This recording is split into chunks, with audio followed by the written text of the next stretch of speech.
Hello friends, नमस्ते YouTube my channel. तो आज આપણે જોઈશું સૂકી ભાજીની રેસીપી। તો ચલો આપણે સૂકી ભાજી બનાવવાનું ચાલુ કરીએ।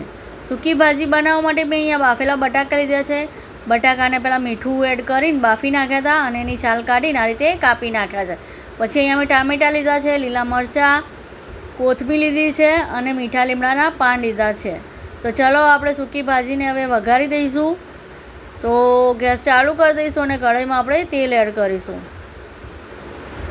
आ रीते तमे सूकी भाजी बनावो ने तो सूकी भाजी एटली टेस्टी और सरस बने छे। तो तेल आपणुं गरम थाय एटले एमां रई एड कर दईशू और रईने सतळावा दईशू। तमारे रई सतळाई जाय पछी जीरुं एड करवानुं छे। जो तमे रई जोड़े जीरुं एड करशो ने तो जीरुं बळी जशे अने रई जल्दी सतळाशे नहीं। ते माटे रई सतराई जाए पछी जीराने एड करवानुं छे। पछी एमां कापेला लीला मरचां एड करीशुं, मीठा લીમડાના पान एड करीशुं अने टामेटा एड कर दईशुं। पछी आ रीते तेलमां एने शेकावा दईशुं, चढ़वा दईशुं थोड़ी वार माटे। पछी एमां आपणे हळदर एड कर दईशुं। आपणे हळदरने वघारमां ज एड करवानी छे। जो पछीथी बटाकामां एड करीशुं ने तो हळदरनो स्वाद आवशे एटले आपणे आ तेलमां ज हळदरने एड करी दईशुं। पछी एमां थोड़ा तल एड करीशुं। तल तमारे एड करवा होय तो करवाना, नकार तमे स्कीप बी करी शको छो, पण तलनो टेस्ट एकदम सरस आवे छे सूकी भाजीमां। हवे आपणे एमां बटाका एड कर दईशुं बाफेला।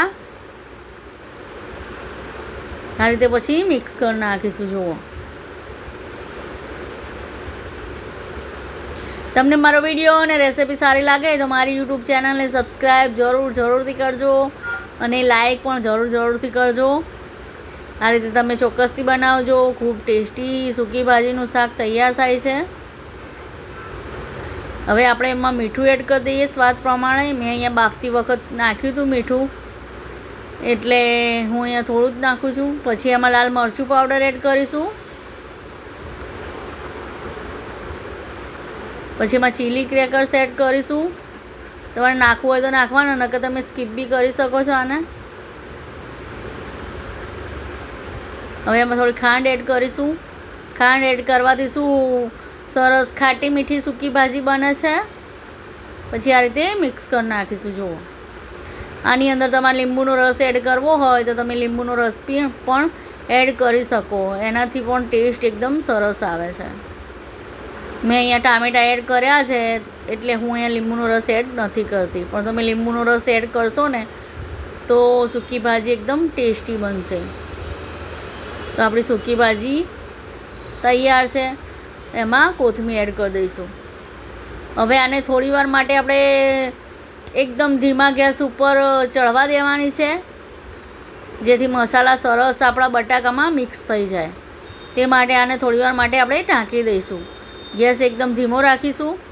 પછી થોડી વાર અહીં જોઈ લઈશું। જો મસાલા સરસ આપણા શેકાઈ ગયા છે, બટાકામાં અંદર મિક્સ થઈ ગયા છે, તો આપણી સૂકી ભાજી તૈયાર છે। તો હવે આપણે આને એક ડીશમાં કાઢી લઈશું।